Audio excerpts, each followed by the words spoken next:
എന്തു പറഞ്ഞാലും നീ എന്റേതല്ലേ മാവേ. ഇങ്ങനെ പറഞ്ഞ് നിങ്ങളെ കൊണ്ട് ജോലി ചെയ്യിക്കുന്ന ഒരു മാനേജർ നിങ്ങൾക്കുണ്ടോ? പക്ഷെ ആ ജോലി കഴിഞ്ഞു കഴിയുമ്പോ നീ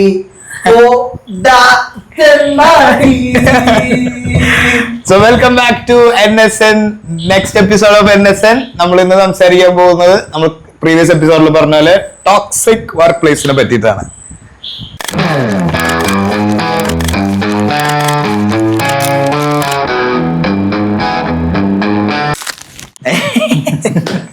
ടോക്സിക് വർക്ക് പ്ലേസിനെ പറ്റി പറയുമ്പോ ഇതിലും എനിക്ക് കുറച്ച് എക്സ്പീരിയൻസ് ഉണ്ട്. പക്ഷെ ഇതിലും ഇവന് മാത്രമേ ഇവന്റെ പ്രശ്നമാണ് അത്. ആക്ച്വലി ഞാൻ കഴിഞ്ഞ എപ്പിസോഡിലും പറഞ്ഞ പോലെ തന്നെ ഇത് ഇവന്റെ മാത്രമാണ്. ഇത് എന്റെ ഫ്രസ്ട്രേഷൻ തീർക്കാൻ ഞാൻ തുടങ്ങിയ യൂട്യൂബ് ചാനലാണ്. നിങ്ങൾ പറഞ്ഞു അല്ല, അത് പറയുന്ന കാര്യമുണ്ട്. അതായത് ഒരു പ്രാന്തന് ബാക്കിയുള്ള എല്ലാവർക്കും പ്രാന്തന്മാരായിട്ട് തോന്നുന്നു. നീയും അതിനല്ല വർക്ക്. ഇപ്പൊ നമ്മളെല്ലാരും സ്റ്റാർട്ട് ചെയ്യുമ്പോ ഞാൻ തന്നെ ഒരുപാട് ഫ്രണ്ട്സ് പറഞ്ഞു കേട്ടിട്ടുണ്ട്. കാരണം എന്താണെന്ന് വെച്ച് കഴിഞ്ഞാൽ മാനേജേഴ്സിന്റെ പ്രഷർ. ഒരു നല്ല മാനേജറിന്റെ ഇടയിൽ വർക്ക് ചെയ്യുമ്പോൾ ഒരു മോശം മാനേജറിന്റെ അണ്ടറിൽ വർക്ക് ചെയ്യുമ്പോഴാണ് അത് ശരിക്കും മനസ്സിലാവുക. സല്ല മാനേജറാണ്, സൂപ്പർവൈസർ. അങ്ങനെയല്ല, മാനേജറായി. അങ്ങനെയല്ല, നമ്മുടെ എൻ്റെ വർക്ക് ഡിപ്പെൻഡ് ചെയ്തിരിക്കുന്ന മിക്കപ്പോഴും മാനേജേഴ്സ് എങ്ങനെ ഇരിക്കും എന്നുള്ളതനുസരിച്ചിട്ടാണ്. അപ്പൊ പിന്നെ കമ്പനിയുടെ കൾച്ചറും ഉണ്ട്. ചില കമ്പനീസ് അങ്ങനെയാണ്. ഇപ്പൊ ഞാൻ സ്റ്റാർട്ട് ചെയ്തത് ഒരു സ്റ്റാർട്ടപ്പിലാണ്. സ്റ്റാർട്ടപ്പിന്റെ പേര് എനിക്ക് പറയാൻ പറ്റില്ല. അത് നിങ്ങൾക്ക് എല്ലാവർക്കും അറിയാം. നിങ്ങൾക്ക് റൂം ആവശ്യമുള്ളപ്പോൾ നിങ്ങൾ എടുക്കുന്ന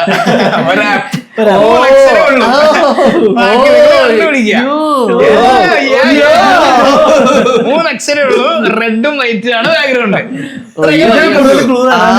അതിന്റെ കോർപ്പറേറ്റ് സൈഡിലാണ് ഞാൻ വർക്ക് ചെയ്തത്. എന്ന് വെച്ചാൽ നമ്മൾ ഓൺലൈൻ ആപ്പായിട്ടൊന്നും കണക്ഷൻ ഇല്ല. പക്ഷെ അവിടെ എന്താന്ന് വെച്ച് കഴിഞ്ഞാൽ അവർ ചെയ്തുകൊണ്ടിരുന്നത് ഈ ഒരു മാർക്കറ്റിലേക്ക് ഒരു പീസ് ഓഫ് ഷെയർ എടുക്കാൻ 60 സെയിൽസ് എക്സിക്യൂട്ടീവിനെ വിടും. ഇത് ഞാൻ കൂടുതൽ പറയാം സെയിൽസിനെ പറ്റിയിട്ടായിരിക്കും. കാരണം ഞാൻ സെയിൽസിലായിരുന്നു. അപ്പോൾ സെയിൽസ് എക്സിക്യൂട്ടീവിനെ വിടുക, മാർക്കറ്റ് മൊത്തം ക്യാപ്ചർ ചെയ്യുന്ന സമയത്ത് ഞാൻ എൻ്റെ ഫസ്റ്റ് ജോലി തന്നെ ഫേസ് ചെയ്തതാണ് ലേ ഓഫ്.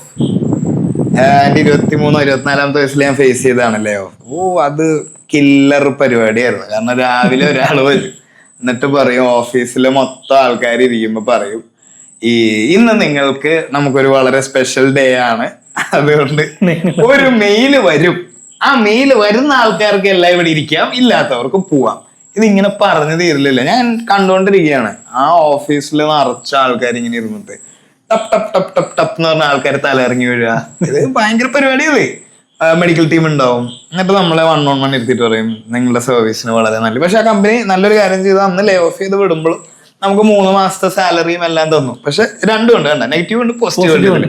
നെഗറ്റീവ് എന്ന് പറഞ്ഞാൽ പെട്ടെന്ന് ഒരു സുപ്രഭാതി ജോലി ഇല്ല എന്ന് പറയുന്നത്. പക്ഷെ അവര് അറ്റ്ലീസ്റ്റ് ഒരു 3 മാസത്തേക്കെങ്കിലും, അല്ലെങ്കിൽ പോട്ടെ 2 മാസമെങ്കിലും വേറൊരു ജോലി കണ്ടുപിടിക്കുന്നവരെയുള്ളൊരു എമൗണ്ട് അവർ തന്നു. പിന്നെ എനിക്ക് വളരെ ടോക്സിക് ആയിട്ട് തോന്നിയിട്ടുള്ളൊരു സാധനം എന്താണെന്ന് വെച്ച് കഴിഞ്ഞാൽ ഈ പൊളിറ്റിക്സ് ആണ്, ഓഫീസ് പൊളിറ്റിക്സ് ആണ്. അതുണ്ടാവുമല്ലോ, പറയാൻ പറ്റില്ലേ. അതിനല്ല, അവിടെ ഇവിടെയൊക്കെ നമ്മൾ തന്നെ കേട്ടോ. കാരണം ഇത് കൂടുതൽ എനിക്കായിരിക്കുള്ളൂ പറയാൻ പറ്റുക. എനിക്കാണ് എക്സ്പീരിയൻസ്. ഇവരോട് പ്രശ്നം ഞാനത് പ്രശ്നമൊന്നുമില്ല. കാരണം ചില പുതിയ ഫ്രഷേഴ്സ് ഒക്കെ വരുമ്പോഴേ ചില ആൾക്കാർ ഭയങ്കരമായിട്ട് റാഗ് ചെയ്യും. കോളേജിനേക്കാളും ബ്രൂട്ടലാണ് കോർപ്പറേറ്റിൽ റാഗിങ് എന്ന് പറയുന്നത്. ഇപ്പൊ ഞാൻ ഒരു കമ്പനിയിൽ വർക്ക് ചെയ്യുമ്പോൾ നമ്മളിങ്ങനെ ഇരുത്തി ബ്രൂട്ടലാണ് അവര്.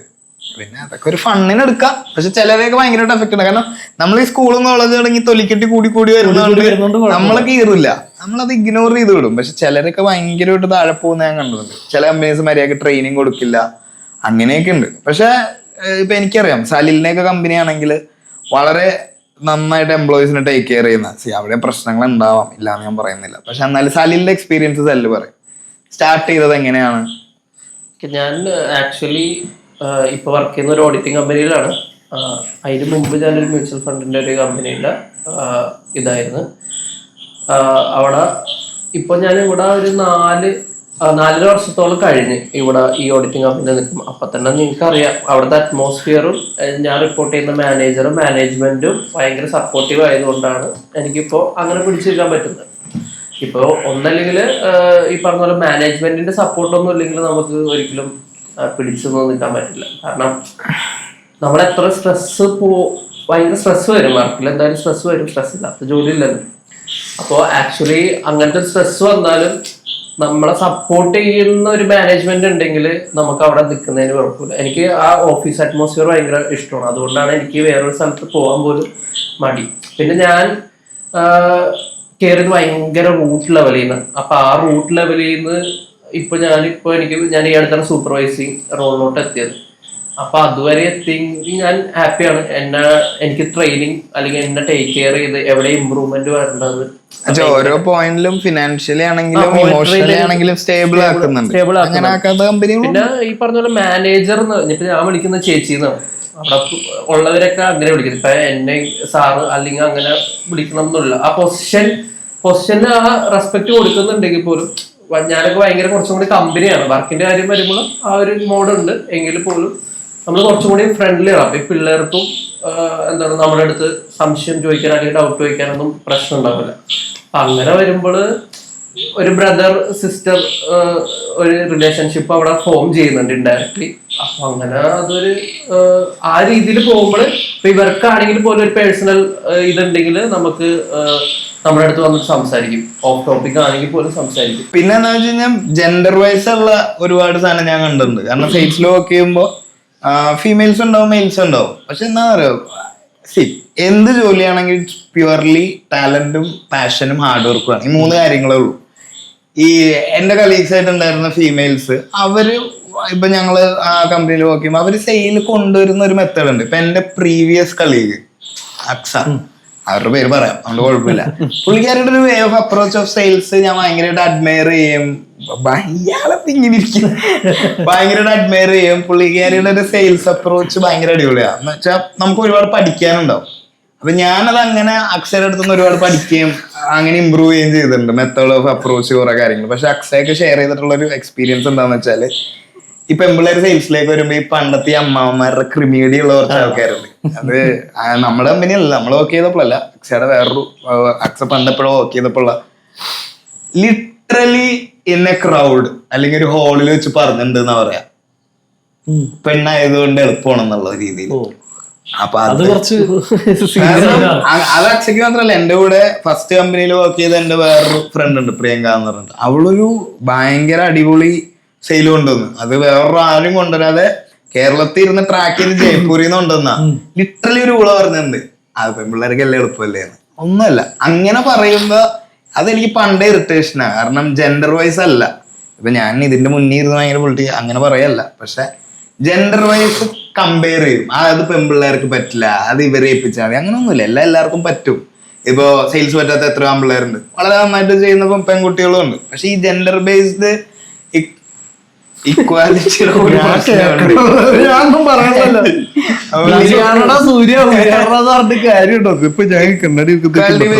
പരിപാടികളുണ്ടായിട്ടുണ്ട്. പിന്നെ നല്ല മാനേജേഴ്സ് ഉണ്ട് കേട്ടോ. ഇപ്പൊ എനിക്ക് തന്നെ, ഞാൻ DTDCയിൽ വർക്ക് ചെയ്യുമ്പോൾ എന്റെ ഒരു മാനേജർ ഉണ്ടായിരുന്നു, രതീഷ് എന്ന് പറഞ്ഞിട്ട്. ആ പുള്ളിയാണ് ഞാൻ വർക്ക് ചെയ്തതിൽ ഞാൻ വളരെ കോൺഫിഡന്റ് പറയാം. പ്രശ്നങ്ങളുണ്ട്, പക്ഷെ ഏറ്റവും നല്ല മാനേജറായിരുന്നു. സാർ കാണുമെന്ന് എനിക്കറിയാൻ പാടില്ല, ലിങ്ക് അയച്ചു കൊടുത്ത് കണ്ടിട്ടൊന്നുമില്ല. പുള്ളി എന്താ പറയാ, പുള്ളി നമ്മളെ കൊണ്ട് ഇപ്പൊ നീ പറഞ്ഞതല്ലേ, ഇപ്പൊ ഞാൻ ആ കമ്പനി ചെല്ലുമ്പോ എനിക്ക് കൊറിയറിനെ പറ്റി ഒന്നും അറിയില്ല. ഇത് സെല്ല് ചെയ്യണ്ടേ കോർപ്പറേറ്റ്സിനെ. പക്ഷെ പുള്ളി നമ്മളെ കൊണ്ട് ചിൽ മനുഷ്യനാ. എന്ന് വെച്ച് കഴിഞ്ഞാൽ പുള്ളിക്ക് ഒരു ഏജ് ഉണ്ട്, നമുക്ക് ആ ഏജ് ഡിഫറൻസ് ഫീൽ ചെയ്യില്ല പുള്ളിയുടെ കൂടെ വർക്ക് ചെയ്യുമ്പോൾ. വളരെ സ്പോണ്ടേനിയസ് ആണ് പുള്ളി. അതൊരു എസ്കലേഷൻ വന്നു, അത് സോൾവ് ചെയ്യുന്ന രീതി കുറെ കാര്യങ്ങൾ പുള്ളിയുടെ അടുത്ത് നിന്ന് പഠിച്ചിട്ടുണ്ട്. അങ്ങനെ നല്ല ആൾക്കാരുണ്ട്. വർക്ക് പ്ലേസ് എപ്പോഴും ടോക്സിക് ആണ് ഞാൻ പറയില്ല. പക്ഷെ ചില കാര്യങ്ങൾ ഇപ്പൊ ഈ ജെൻഡർ ബേസ്ഡ് ബയസ്ഡ് വരുന്നതും ഫിനാൻഷ്യലി ഗെയിൻ കൊടുക്കാതെ വാല്യൂവിനെ ചൂഷണം ചെയ്യും. ഇപ്പൊ എന്റെ വേറൊരു ഫ്രണ്ട്, ഇതൊക്കെ ശരിക്കും നമ്മുടെ ഫ്രണ്ട്സിന്റെ എക്സ്പീരിയൻസ് ആണ്. റിലേറ്റ് ചെയ്യാൻ പറ്റും. കാരണം ഫ്രണ്ട്സിലുള്ള അവരൊരു ലേഡിയാണ്. അവർക്ക് സത്യം പറഞ്ഞ ഇപ്പൊ ഒരു ന്യൂ ബോൺ ഉണ്ടായിട്ട് അവരുടെ വർക്ക് പ്രഷർ എന്ന് പറഞ്ഞാൽ ഭയങ്കര ഹ്യൂജാ. സത്യം പറഞ്ഞാൽ കഴിഞ്ഞ ദിവസം എന്നോട് സംസാരിച്ച് കഴിഞ്ഞാൽ പുള്ളിക്കാരെ ബ്രേക്ക് ഡൗൺ വരെ. കാരണം വെച്ചാൽ കുട്ടീനെ പോലും നോക്കാൻ പറ്റുന്നില്ല. ജോലി ഒരു ആവശ്യം ഇതുണ്ടാ. ഇപ്പൊ അവർക്ക് അങ്ങനെ ഒരു മെറ്റേണിറ്റി ലീവ് ഒന്നും കൊടുക്കാതെ ഓക്കെ. അങ്ങനെ കുറെ സിസ്റ്റം ഇവിടെ പ്രശ്നത്തിലുണ്ട് എന്നാണ് എനിക്ക് തോന്നിയിട്ടുള്ളത്. കുറെ എനിക്ക് അതിൽ കുറെ ഇൻപുട്ട് തരാനില്ല. കാരണം വെച്ചാല് ഇപ്പൊ എന്റെയും സലിന്റെയും ഫീൽഡ് ഒരേ ഫീൽഡാണ്, ഓഡിറ്റ് റിലേറ്റഡ് ആയിട്ടുള്ളതാണ്. ഞങ്ങൾക്ക് അങ്ങനെ ഒരു ജെൻഡർ വൈസ് അങ്ങനത്തെ ഒരു സംഭവം ഇല്ല. കാരണം കഴിവുള്ള ആരാണോ അവര് വർക്ക് ചെയ്യും. അത് ആണാണെങ്കിലും പെണ്ണാണെങ്കിലും. ഇപ്പോ ഞാൻ വർക്ക് ചെയ്യുന്നതിനേലും ബെറ്റർ ആയിട്ട് ഒരു ലേഡി വന്നാൽ സോയിഡ് എന്നെ ഞാൻ റീപ്ലേസ്ഡ് ആകും. പക്ഷെ അത് ചിലർക്ക് ഭയങ്കര ഈഗോയാ. കാരണം ഈ സെയിൽസിൽ ഏറ്റവും വലിയ ഗുണം എന്താണെന്ന് അറിയോ, ഈ ഓഫീസ് ഇപ്പൊ നിങ്ങളുടെ ഞാൻ ഇതാക്കി പറയാം, ഇപ്പൊ HR അങ്ങനത്തെ ഡിപ്പാർട്ട്മെന്റ്സിലേക്ക് എപ്പോഴും ഒരു ബെൻഡിങ് ഉണ്ടാവും ആൾക്കാർക്ക്. എന്ന് വെച്ചാൽ ആൾക്കാരെ പ്ലീസ് ചെയ്ത് ബേസിക്കലി ഓഫീസ് പൊളിറ്റിക്സ് പറഞ്ഞു കഴിഞ്ഞാൽ വളരെ ടോപ്പ് പൊസിഷനിൽ ഇരിക്കുന്ന ആൾക്കാരെ പ്ലീസ് ചെയ്തുകൊണ്ടിരിക്കുന്നതാണ് ചില ഡിപ്പാർട്ട്മെന്റ്. ഞാൻ HR ഡിപ്പാർട്ട്മെന്റിൽ എല്ലാവരും മോശമാണെന്നല്ല പറയുന്നത്, വളരെ നല്ല HRs ഉണ്ട്.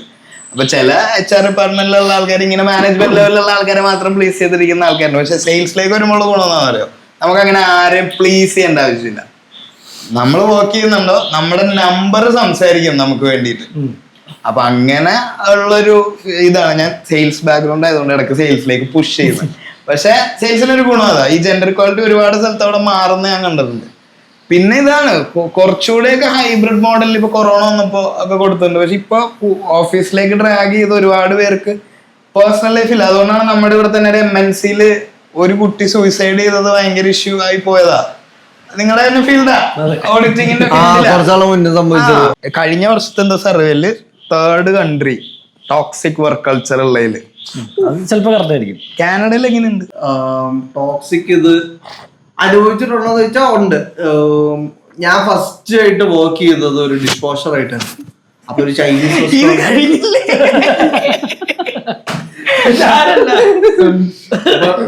ഈ മറ്റേ 2 കൺട്രീസ് മറ്റേ തമാശക്ക് ഓർത്തില്ലേ, fast and furious.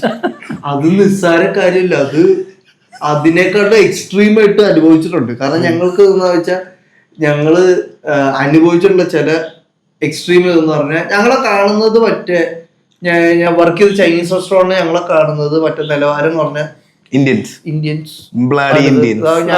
Owner Canadian തന്നെയാണ്. ചൈനക്കാരൻ ഇവനയാൾ ഇങ്ങനെയൊക്കെ കൊണ്ടിട്ടു. ഒരാഴ്ച ഞാൻ ഇത് ചെയ്താ, ഞങ്ങളെ റെസ്റ്റോറൻറ്റിൽ ഞങ്ങൾക്ക് ഫുഡ് കഴിക്കുന്ന സമയത്ത് ലഞ്ച് ബ്രേക്ക് ആണ്. ഇപ്പൊ വിന്റർ ഒക്കെ ആണെങ്കിൽ ഞങ്ങൾ കഴിക്കുന്ന റെസ്റ്റോറൻറ്റ് അകത്തിരുന്ന് കഴിക്കും. അപ്പോൾ ആ റെസ്റ്റോറൻറ്റിൽ ഞങ്ങൾക്ക് വേണ്ടിയിട്ട് സ്പേസ് ഉണ്ടാക്കിയിട്ട് ഞങ്ങൾ അവിടെ നിന്ന് കഴിക്കുമ്പോൾ ഒരാഴ്ച ഞാൻ എന്ത് ചെയ്തതെന്ന് വെച്ചാൽ, ഞാൻ റൈസ് കഴിച്ചുകൊണ്ടിരുന്നപ്പോൾ ഞാൻ ഒരു ഫ്രൈഡ് ചിക്കൻ അവർ ഉണ്ടാക്കി വെച്ചത്, ആ ഫ്രൈഡ് ചിക്കൻ വെച്ചെടുത്ത് കൈ കൊണ്ട് കഴിച്ചു. അത് കഴിച്ചപ്പോൾ എന്നോട് പറഞ്ഞു, അങ്ങനെ കഴിക്കരുത്, അങ്ങനെ കഴിക്കാൻ പറ്റത്തില്ല, ലൈക്ക് നിങ്ങളുടെ കൾച്ചറിൽ അങ്ങനെ ആയിരിക്കും, പക്ഷെ അതിവിടെ ഫ്രൈഡ് ചിക്കൻ ആണ്. സാധാരണ സായിപ്പുമാര് ഒരു ഫ്രൈഡ് ചിക്കൻ കഴിക്കുന്നത് കൈ വെച്ചാണ്, പക്ഷെ ഞങ്ങളോട് പറഞ്ഞിട്ടുള്ളത് അങ്ങനെ കഴിക്കരുത്. അപ്പൊ എങ്ങനെ കഴിക്കാൻ തിരിക്കറിയാൻ പാടില്ല. അവര് കഴിക്കുന്നത് നല്ല കോമഡി. അവര് ചോപ്സ്റ്റിക്സ് വെച്ച് ഇങ്ങനെ വായിക്കത്തോട്ടുണ്ട്, എന്ന് വെച്ചാൽ ഫുൾ പീസസ് ആയിട്ട് തന്നെ ഇടും. ഹോൾ പീസ് ഇട്ടിട്ട് ചവച്ചരച്ചിട്ട് തുപ്പിടും. അതാണ് അവര് കളിച്ചത്. എന്നിട്ടാണ് അവര് പറയുന്നത് ഇങ്ങനെ. അതിനേക്കാളും ഞങ്ങൾക്ക് എക്സ്ട്രീം ആയിട്ട് ഞങ്ങൾ കൊണ്ടുവന്ന് വെച്ചാൽ, ലൈക്ക് ഞങ്ങളൊക്കെ റെസ്റ്റോറൻറ്റ് വർക്ക് ചെയ്യുന്നുണ്ടെന്ന ടൈമിലാണ് ആ റെസ്റ്റോറൻറ്റ് ചൈനക്കാരൻ തന്നെ വേറൊരു പുള്ളിക്കാരനെ വിറ്റു. അപ്പോൾ ഈ റെസ്റ്റോറൻറ്റിൽ ഉണ്ടായിരുന്ന സ്റ്റാഫ്സ് ആയിട്ടുള്ള ബാക്ക് എൻഡ് മറ്റേ കിച്ചണിൽ വർക്ക് ചെയ്യുന്നതായാലും ശരി, വെയിറ്റേഴ്സ് ആയിട്ട് വർക്ക് ചെയ്യുന്ന വെയിറ്റേഴ്സ് ആയാലും എല്ലാവരും വിളിച്ചിരുത്തി മറ്റേ ഞങ്ങൾ റെസ്റ്റോറൻറ്റ് വിറ്റു എന്നൊക്കെ പറഞ്ഞുകൊണ്ട് ഞങ്ങൾ പക്ഷെ നിങ്ങളുടെ കൂടെ തന്നെ ഉണ്ടാവുന്നൊക്കെ പറഞ്ഞു ഇത് ചെയ്തു. ഡിഷ് വാഷേഴ്സ് ആയി ഞങ്ങൾ മാത്രം കൺസിഡർ ചെയ്തിട്ടുണ്ട്. അതൊരു ശരിയാ. കാരണം അത് എനിക്ക് മനസ്സിലാവും. കാരണം എന്താന്ന് വെച്ചാൽ ഇവൻ ഇപ്പൊ പറഞ്ഞൊരു സംഭവം എന്താന്ന് വെച്ചാല്, നമ്മൾ ആ ഓഫീസിൽ വർക്ക് ചെയ്യായിരിക്കും, അപ്പൊ അവിടെ നടക്കുന്ന ഒരു കാര്യം നമ്മൾ അറിയില്ല. ബാക്കി എല്ലാവർക്കും അത് അറിയാൻ പറ്റും. അപ്പൊ നമ്മൾ ഒരുമാതിരി കാണുന്നത് അതാണ് ഞാൻ പറഞ്ഞത്, നമ്മളൊരു വർക്ക് സ്പേസില് വാല്യൂ കിട്ടണം, മനസ്സിലായില്ലേ? വാല്യൂ തരാത്തൊരു സിറ്റുവേഷൻ ഇത് അത് ഉണ്ടായിട്ടുണ്ട്. പിന്നെ ലൈക്ക് തെറി വിളിക്കും അവര്, മീൻ എഫോർഡ് ആണെങ്കിൽ അവര് യൂസ് ചെയ്യും. അവര് ഈ എഫോർഡ് യൂസ് ചെയ്യുമെന്ന് പറഞ്ഞാലും എന്റെ അടുത്ത് വരുമ്പോ സ്പെഷ്യൽ ഇന്ന് ചെയ്തോണ്ട് സ്പെഷ്യൽ അതാണ് വേണ്ടത്. അറിയുന്നില്ല, എന്റെ പേര് അവിടെ വായി കിട്ടത്തില്ല. ജയിക്കബ് വിളിച്ചോണ്ടിരുന്നു. ഈ ബെവിനും ജേക്കബ് എന്താ ഒരു കണക്ഷൻ? അവിടെ എന്ന് വെച്ചാൽ കൾച്ചർ ഫസ്റ്റ് നെയിം എടുത്ത് വിളിക്കില്ല, ലാസ്റ്റ് നെയിം എടുത്താ വിളിക്കത്തുള്ളൂ. അപ്പൊ എന്റെ പേര് ഞാൻ പറഞ്ഞിട്ടുണ്ട്, ബെവിൻ എന്ന് പറയുമ്പോ ബെവിൻ കിട്ടുന്നില്ല എന്നൊക്കെ പറഞ്ഞിട്ടുണ്ടെങ്കിലും ലാസ്റ്റ് നെയിം വെച്ചോണ്ട പിന്നെ വിളിച്ചോണ്ടിരുന്നു. ബാക്കിയുള്ളവരൊക്കെ ഫസ്റ്റ് നെയിം വിളിക്കുന്നിടത്ത് എന്നെ ലാസ്റ്റ് നെയിം അവർക്ക് കിട്ടത്തുള്ളൂ. എന്റെ സ്റ്റൈലായിരിക്കും ജേക്കബ്. അതന്നെ ജേക്കബ്. ജേക്കബേ എന്നിട്ടാണ് എന്നെ തെറി വിളിച്ചോണ്ടിരുന്നത്. ജേക്കബ് എന്ന് വിളിക്കുമ്പോ ചൈനയിലൊന്നും അടിച്ചു നോക്ക്, ചൈനീസ് മേക്കപ്പ് എന്താണ് ട്രൈ നോക്കാവുന്നതാണ്. അവന്റെ അപ്പറ്റി അങ്ങനെയാണ് അപ്പനവിടെന്ന് പറയുന്നത് വെറുതെ ആ ടൈമിൽ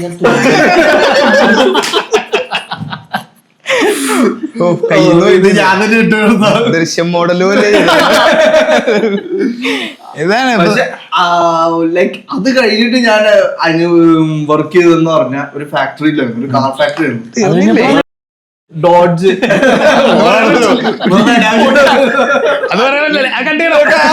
വെറുതെ പറയണ.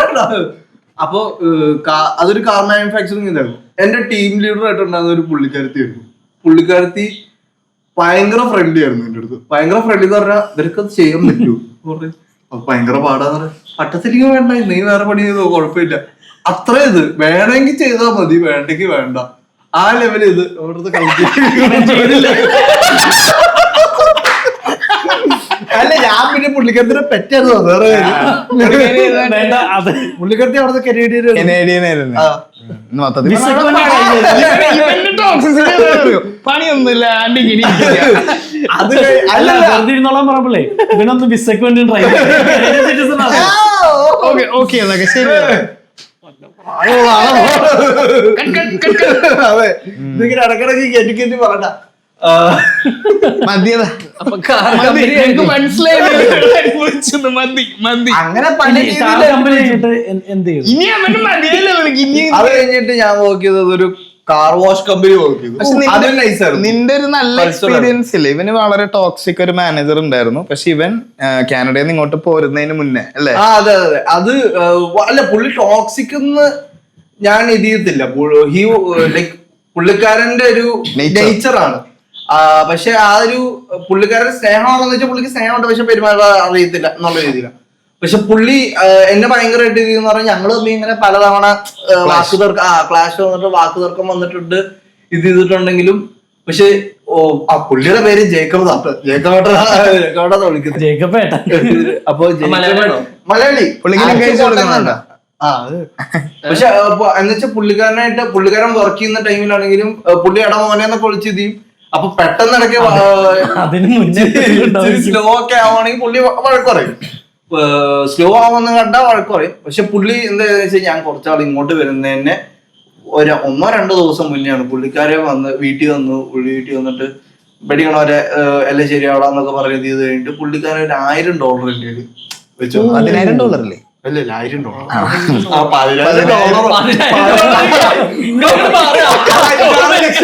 $5-6 ലക്ഷം രൂപയാണ്.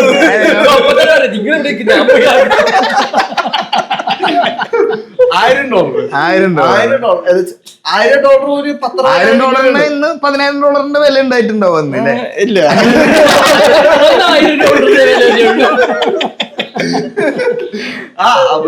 പുള്ളി അത് തന്നേതോ എനിക്ക് ഭയങ്കര സന്തോഷമായിരുന്നു. ഞാനപ്പോ ചേട്ടനോട് ഒരുപാട് താങ്ക്സ് പറഞ്ഞിട്ടുണ്ട് ആ ടൈമിൽ. ബട്ട് ലൈക്ക് എന്നുവെച്ചാൽ പുള്ളിക്കാരൻ വളരെ നല്ലൊരു മനുഷ്യനായിട്ട് ഉള്ളൊരു പേഴ്സൺ ആയിരുന്നു. ഇല്ല, അങ്ങനത്തെ ആൾക്കാരുണ്ട്. ഇപ്പൊ ഞാൻ പറഞ്ഞില്ല, ആദ്യത്തെ ലേ ഓഫ് എന്നുവെച്ചാൽ ഒരു ആദ്യത്തെ ജോലി പെട്ടെന്ന് ഒരു ദിവസം ഇല്ലാന്ന് പറയുമ്പോ നമ്മൾ ഭയങ്കര പാനിക് ആവും. ഞാൻ അത്ര പാനിക്കില്ല, എന്നാലും ഒരു പാനിക് ലെവലിൽ നിൽക്കുമ്പോ ഇതുപോലത്തെ അവിടെ ഒരു പുള്ളി ഉണ്ടായിരുന്നു. പുള്ളി എക്സ്പീരിയൻസ് ആണ്. പുള്ളിയുടെ ജോലിയും പോയതാ.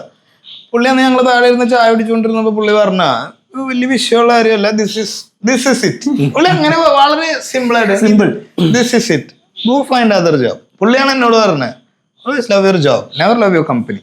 കാരണം ഒരു ഇമോഷണൽ അറ്റാച്ച്മെന്റ് നിങ്ങൾ ഒരിക്കലും ഒരു കമ്പനി ആയിട്ട് ഉണ്ടാക്കരുത്. കാരണം എന്താണെന്ന് വെച്ച് കഴിഞ്ഞാൽ അത് നിങ്ങളെ സ്ക്രൂ അപ്പ് ചെയ്യും. ഇപ്പൊ ഇവരുടെ കേസിൽ അത് ഇമോഷണൽ അറ്റാച്ച്മെന്റ് അല്ല, അവരെ ടേക്ക് കെയർ ചെയ്യുന്നുണ്ടെന്ന് ഇപ്പൊ നിങ്ങൾക്ക് മനസ്സിലാവണമെങ്കിൽ ഞാൻ സൈക്കോളജിസ്റ്റിനൊക്കെ പോലെ പറഞ്ഞു തന്നു കഴിഞ്ഞാൽ ടേക്ക് കെയർ ചെയ്യുന്ന 2 രീതിയിലാണ്. ഒന്ന്, നിങ്ങളുടെ വർക്ക് പ്രഷർ അറിഞ്ഞ് അവരത് ബാലൻസ് ചെയ്ത് തരും. അതല്ലെങ്കിൽ നിങ്ങൾക്ക് ഒരു ഫിനാൻഷ്യൽ ഗെയിൻ വരും. ഇത് നിങ്ങൾ അറിയണം. ഇത് രണ്ടും നോക്കിയിട്ട് വേണം ഒരു കമ്പനീനെ ഒരു ഇമോഷണൽ ലോക്കിലേക്ക് അപ്പോഴും പോവാൻ ഞാൻ സജസ്റ്റ് ചെയ്യില്ല. ബിക്കോസ് എന്റെ എക്സ്പീരിയൻസ് ഒരു ഇമോഷണൽ ലോക്കി പോയി കഴിഞ്ഞാൽ you are dead, literally you are dead. അല്ലാതെ പുള്ളിയുടെ കുഴപ്പമില്ല, അതന്നെ നിങ്ങളുടെ കുഴപ്പമില്ല. അതിന് എന്നെ താങ്ങിയത് $1,000 ഇട്ടിട്ട് അല്ല, $1,000 പിന്നെ ഞാൻ കേട്ടിട്ടുള്ള ഒരു ടോക്സിക് വർക്ക് പ്ലേസ് ഇപ്പൊ ദുബായിലൊക്കെ ഒരുപാട് മലയാളീസ് പോകുമ്പോൾ അവരും പറഞ്ഞിട്ടുണ്ട്, ചില സമയത്ത് ചില ആൾക്കാരുടെ ഡിസ്ക്രിമിനേഷൻ വളരെ ഹൈ ലെവലിലാണ്. കാരണം പുറത്തേക്ക് പോകുമ്പോൾ റേസിസം വരുന്നത്. ഇപ്പൊ പുറത്തെ റേസിസം നമ്മുടെ ഇവിടെ വർക്ക് പ്ലേസിൽ ജാതി വെച്ചിട്ട് പെരുമാറുന്ന ആൾക്കാരുണ്ടില്ല, അതൊന്നും പറയാൻ പറ്റില്ല. ഞാനതാണ് നേരത്തെ എന്റെ എക്സ്പീരിയൻസ് പറഞ്ഞു. അപ്പൊ ഇതൊക്കെ തന്നെ ഉള്ളൂ ബേസിക്കലി ടോക്സ്. ഇപ്പൊ നിങ്ങൾക്കും തോന്നിയിട്ടുണ്ടാവും ഇപ്പൊ ചില സമയത്തെങ്കിലും ഞങ്ങൾ പറഞ്ഞ എന്തിനെങ്കിലുമൊക്കെ നിങ്ങൾക്ക് പോസിറ്റീവ് അല്ലെങ്കിൽ ഞങ്ങൾ പറഞ്ഞ നെഗറ്റീവിലൊക്കെ നിങ്ങൾക്ക് കണക്ട് ആയിട്ടുണ്ടാവും. ജേക്കബേട്ടൻ എന്തായാലും കാണണം. അപ്പൊ ജേക്കബേട്ടൻ എന്തായാലും ഇത് കാണണം. അപ്പൊ അങ്ങനെയാണ് നമ്മുടെ ഒരു എക്സ്പീരിയൻസ്. അപ്പൊ ഞങ്ങൾ ഇത് കൺക്ലൂഡ് ചെയ്യണം. പക്ഷെ എനിക്കും നിങ്ങളോട് പറയാനുള്ളത്, കാണുന്ന ആൾക്കാരോട് പറയാനുള്ളത്, ഇഫ് യു വാക്കിംഗ് സംവെയർ നിങ്ങൾ വളരെ സ്ട്രെസ്ഡ് ആണെന്ന് നിങ്ങൾക്ക് തോന്നുകയാണെങ്കിൽ നിങ്ങൾ ഒന്ന് അനലൈസ് ചെയ്ത് നോക്കുക. ഒരു 2 weeks ഇരുന്ന് അനലൈസ് ചെയ്ത് നോക്കുക നിങ്ങൾ എന്ത് പ്രഷറിലാണെന്നെങ്കിൽ. If you can take a break, take a break. ഒരു ബ്രേക്ക് എടുക്കുന്നത് ഒരിക്കലും ഫുൾ സ്റ്റോപ്പിന് വേണ്ടിയിട്ടല്ല, അത് വലിയൊരു ജേണിക്ക് വേണ്ടിയിട്ടാവാം. കാരണം ഞങ്ങൾ ഇപ്പോൾ നമ്മുടെ ഇന്ത്യയിൽ തന്നെ നിങ്ങൾ ഗൂഗിൾ ചെയ്ത് നോക്കിയാൽ മതി, വർക്ക് കൾച്ചർ കാരണം മരിക്കുന്ന ആൾക്കാരുടെ എണ്ണം വളരെ സ്പൈക്ക് ചെയ്ത് വരുന്ന ഒരു കൺട്രിയാണ് ഇന്ത്യ. ഇപ്പൊ കേരളം എത്ര ലേബർ ഇതിൽ പറഞ്ഞാലും there is somethings really wrong. അപ്പോൾ നിങ്ങൾ അനലൈസ് ചെയ്യുക. നിങ്ങളെ രക്ഷിക്കാന്നല്ല ഞങ്ങൾ പറഞ്ഞിരുന്നത്. വർക്കിൽ നിങ്ങൾ പ്രഷർ ഭയങ്കരമായിട്ട് take a break, hunt for new things. അത് എപ്പോഴും നല്ലതിനായിരിക്കും. ഓ, ഞാൻ ഇന്ന് കുറെ തത്വം പറഞ്ഞിട്ട് ഇതില് തത്വമസി അല്ലേ, അത് നീ സബ്സ്ക്രൈബ് ചെയ്യാൻ പറ, എന്തെങ്കിലും പറ. ചെയ്യാൻ പോണവരും ചെയ്യില്ല. അപ്പൊ നിങ്ങൾക്ക് എന്തെങ്കിലും ഒക്കെ കണക്ട് ആയിട്ടുണ്ട് ഈ കോൺവെർസേഷനിൽ, എവിടെയെങ്കിലും നിങ്ങൾക്ക് എന്തെങ്കിലും ഒക്കെ കണക്ട് ചെയ്ത് നിങ്ങൾക്ക് എന്തെങ്കിലും ഒരു എന്റർടൈൻമെന്റ് കിട്ടിയിട്ടുണ്ടെങ്കിൽ സബ്സ്ക്രൈബ് ചെയ്യുക, കമന്റ് ചെയ്യുക നിങ്ങളുടെ എക്സ്പീരിയൻസ്. കമന്റ് ചെയ്യുക, ചൈനീസിൽ പറ. ഓശി ഓശി. അനാസനിയോ. Okay, bye.